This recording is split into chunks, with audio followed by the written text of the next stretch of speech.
Welcome back to my channel. ಹೊಸದಾಗಿ channel ನೋಡ್ತಾ ಇದ್ದರೆ ಸಬ್ಸ್ಕ್ರೈಬ್ ಮಾಡಿಕೊಂಡು ಸಪೋರ್ಟ್ ಮಾಡಿ. ವಾರಾಹಿ ದೇವಿಯ ಆಶೀರ್ವಾದ ಎಲ್ಲರ ಮೇಲೂ ಇರಲಿ ಅಂತ ವಿಡಿಯೋ ಪ್ರಾರಂಭ ಮಾಡ್ತಾ ಇದ್ದೀನಿ.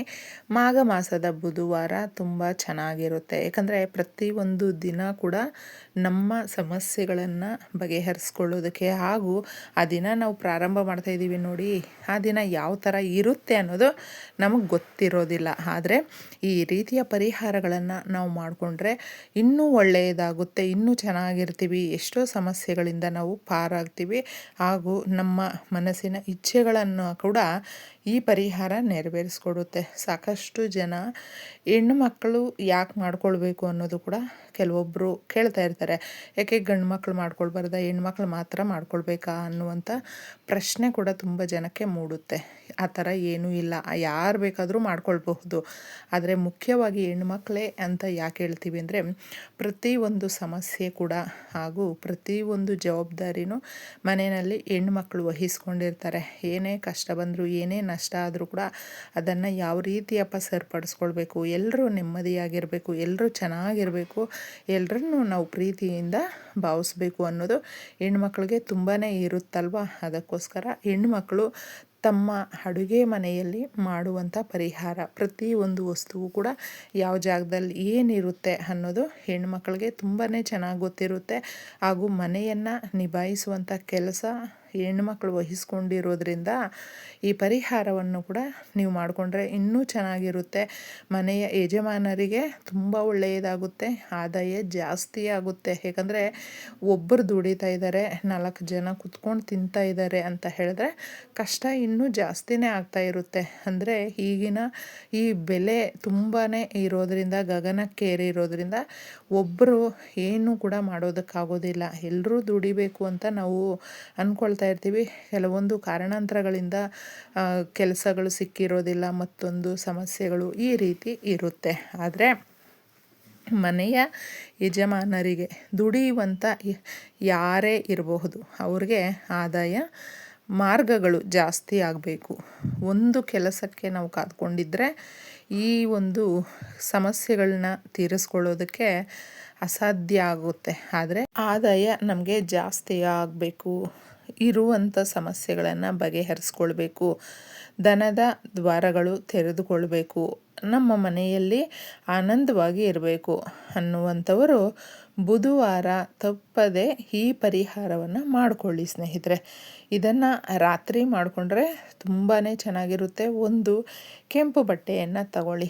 ಕೆಂಪು ಕಲ್ಲರ್ ಅನ್ನುವಂಥದ್ದು ಶುಕ್ರಕಾರಕ, ಶುಕ್ರನ ಆಶೀರ್ವಾದ ಅನ್ನೋದಿದ್ದರೆ ತುಂಬ ಸಂತೋಷವಾಗಿರ್ತೀವಿ. ಎಲ್ರಿಗೂ ಕೂಡ ಶುಕ್ರನ ಆಶೀರ್ವಾದ ಅನ್ನೋದು ಬಹಳ ಮುಖ್ಯವಾಗಿರುತ್ತೆ. ಅದನ್ನು ತಗೊಂಡು ಸಮುದ್ರ ಗರ್ಭದಲ್ಲಿ ಸಿಗುವಂಥ ಕಲ್ಲುಪ್ಪು ನಮ್ಮ ಸಮಸ್ಯೆಗಳನ್ನು ಅದು ಅಬ್ಸರ್ವ್ ಮಾಡುತ್ತೆ. ನಮ್ಮ ನಕಾರಾತ್ಮಕ ಶಕ್ತಿಗಳನ್ನು, ನಮ್ಮ ಹಣಕಾಸಿನ ಸಮಸ್ಯೆಗಳನ್ನು ನಾವು ಏನು ಕೇಳ್ಕೊಳ್ತೀವಿ ನೋಡಿ, ಅದು ಪಾಸಿಟಿವ್ ಆಗಿ ನಮಗೆ ತಲುಪುವಂಥ ಮಾಡುವ ಯಾವುದೇ ಒಂದು ಶಕ್ತಿ ಇರುವಂಥ ವಸ್ತು ಇದೆ ಅಂತ ಹೇಳಿದ್ರೆ ಜಾಸ್ತಿ ಅದು ಕಲ್ಲುಪ್ಪು ಸ್ನೇಹಿತರೆ. ಅದಕ್ಕೋಸ್ಕರ ನೀವು ಇದನ್ನು ತಗೊಳ್ಳೇಬೇಕು. ಕಲ್ಲುಪ್ಪನ್ನು ಸ್ವಲ್ಪ ತಗೊಂಡಿದ್ದೆ ಯಾವುದಾದ್ರೂ ಪರ್ಫ್ಯೂಮ್. ಯಾಕಂದರೆ ಇದು ಯಾಕೆ ಅಷ್ಟೊಂದು ನಾವು ತಗೊಳ್ತೀವಿ ಅಂತ ಹೇಳಿದ್ರೆ, ಶ್ರೀ ಮಹಾಲಕ್ಷ್ಮಿ ಎಲ್ಲಿ ಸುಗಂಧಭರಿತವಾಗಿರುತ್ತೋ ಆ ಜಾಗದಲ್ಲಿ ತಾಯಿ ನೆಲೆಸ್ತಾಳೆ, ಇಷ್ಟಪಡ್ತಾಳೆ. ಶ್ರೀ ಮಹಾವಿಷ್ಣು ಸಮೇತ ಆ ತಾಯಿ ಬರ್ತಾಳೆ. ಅದಕ್ಕೋಸ್ಕರ ಇದನ್ನು ತಗೊಳ್ಳಿ ಅಂತ ಹೇಳುವಂಥದ್ದು. ಇದು ಇಲ್ಲ ಅಂತ ಹೇಳಿದ್ರೆ ಸ್ವಲ್ಪ ಪಚ್ಚ ಕರ್ಪೂರ ಇದ್ದರೆ ಪುಡಿ ಮಾಡಿ ಹಾಕಿ. ಅದು ಇಲ್ಲ ಅಂತ ಹೇಳಿದ್ರೆ ರೋಸ್ ವಾಟರ್ ಇರುತ್ತಲ್ವ, ಅದನ್ನು ಸ್ವಲ್ಪ ಫಸ್ಟು ನೀವು ಇದ್ರ ಮೇಲೆ ಚಿಮುಕಿಸ್ಬಿಟ್ಟು ತದನಂತರ ಕಲ್ಲುಪ್ಪನ್ನು ಒಂದು ಹಿಡಿಯಷ್ಟು ಇದ್ರ ಮೇಲೆ ಹಾಕಬೇಕು ಸ್ನೇಹಿತರೆ. ಈ ರೀತಿ ನಾವು ಯಾವುದೇ ಒಂದು ಈ ಪರಿಹಾರಗಳನ್ನು ಮಾಡಿಕೊಳ್ಳುವಾಗ ಲಕ್ಷ್ಮೀ ದೇವಿಯನ್ನು ನಾವು ಒಲಿಸ್ಕೊಳ್ಬೇಕು ಅಂದರೆ ತುಂಬ ನೀಟಾಗಿರಬೇಕು.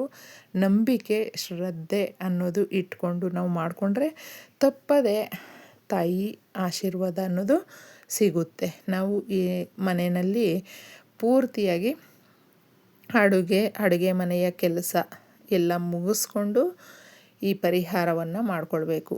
ಅಡುಗೆ ಮನೆಯಲ್ಲಿ ತೊಳೆಯುವ ಪಾತ್ರೆಗಳು ಹಾಗೇ ನಾವು ಇಟ್ಟು ಸಿಂಕ್ ತುಂಬ ಮತ್ತು ಅಡುಗೆ ಮನೆಯನ್ನು ಸ್ವಚ್ಛ ಮಾಡದೆ ಈ ಪರಿಹಾರವನ್ನು ಯಾವುದೇ ಕಾರಣಕ್ಕೂ ಕೂಡ ಮಾಡಿಕೊಳ್ಬಾರದು. ಅದು ಮಾಡಿಕೊಂಡ್ರೆ ಅಲ್ಲೇ ದರಿದ್ರ ಲಕ್ಷ್ಮಿ ಇರೋದರಿಂದ ಶ್ರೀ ಮಹಾಲಕ್ಷ್ಮಿ ನಮ್ಮ ಮನೆ ಒಳಗಡೆ ಬರೋದಿಲ್ಲ.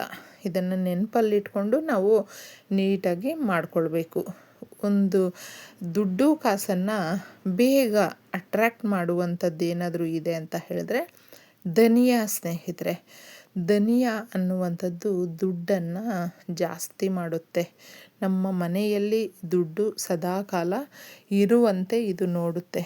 ದುಡ್ಡಿಗೆ ನಾವು ಕಷ್ಟಪಡ್ತಾ ಇದ್ದೀವಿ, ಕೊರತೆ ಆಗ್ತಾ ಇದೆ ಅಂತ ಹೇಳಿದ್ರೆ ಧನಿಯಾದಿಂದ ಈ ಪರಿಹಾರಗಳನ್ನು ಮಾಡಿಕೊಂಡ್ರೆ ನಮ್ಮ ಹಣಕಾಸಿನ ಸಮಸ್ಯೆಗಳನ್ನು ನಾವು ಪರಿಹಾರ ಮಾಡಿಕೊಳ್ಬಹುದು. ಧನಿಯಾ ನೀವು ಒಂದು ಸ್ವಲ್ಪ ಇಷ್ಟನ್ನು ಹಾಕಿ ತದನಂತರ ಅದ್ರ ಮೇಲೆ ಕಾಳು ಮೆಣಸನ್ನು ಹಾಕಬೇಕು ಸ್ನೇಹಿತರೆ. ಕಾಳು ಮೆಣಸು ನೀವು 5, 7, 9 ಈ ರೀತಿ ತಗೊಳ್ಳಿ. ಯಾಕಂದರೆ ಕಾಳು ಮೆಣಸು ಯಾರು ಈ ಪರಿಹಾರ ತಗೊಳ್ತಾರೋ ಅವರ ಮನೆಯಲ್ಲಿ ಯಥೇಚ್ಛವಾಗಿ ಸಂಪತ್ತು ಅನ್ನೋದು ಕೂಡಿ ಬರುತ್ತೆ. ನರದೃಷ್ಟಿ ಬೀಳೋದಿಲ್ಲ, ಅವ್ರ ಮೇಲೆ ಬಿದ್ದಿದ್ರೂ ಭಸ್ಮ ಆಗುತ್ತೆ. ಎಷ್ಟೇ ಜನ ನಮ್ಮ ಬಗ್ಗೆ ಕೆಟ್ಟದ್ದಾಗಿ ನಡ್ಕೊಂಡ್ರು ಮಾತಾಡಿದ್ರು ಕೂಡ ಅದೆಲ್ಲವೂ ರಿವರ್ಸ್ ಅವ್ರಿಗೇ ಹೋಗುತ್ತೆ.